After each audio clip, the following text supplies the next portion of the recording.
How are they explaining themselves right now?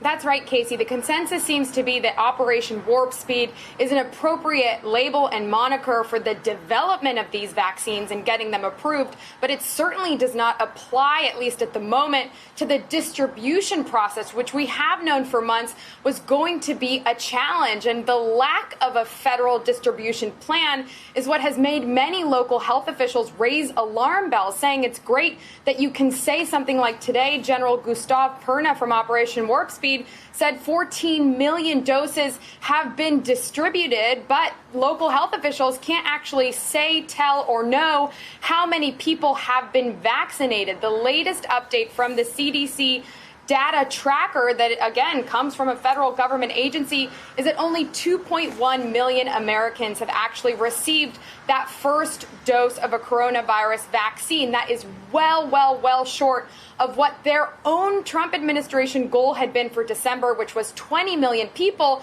which you have to remember that would mean that 40 million doses had been distributed since they require 2 shots, of course. So the fact that only 14 million have been distributed according to the Trump administration really does show you they're so beneath their mark. And the other issue of concern here, Casey, is that this is not something that we know much about in terms of the Biden incoming administration, how they're going to do this handoff. And that's something you've heard the president-elect raise a lot of concerns over, and he continues to make remarks and pleas to the current president for more information, guideline, and briefing, since this is really going to fall to them. And that brings us to, where is President Trump in all of this? He is complaining and shifting blame to the states entirely. He wants to take credit for the warp speed portion of this in terms of the development, but he's really trying to wash his hands of the distribution. Of course, he is still the president of the United States, the commander-in-chief, but where is he? He's on the golf course here in Florida. That's where he has spent the majority of his time. He has not addressed the coronavirus pandemic on camera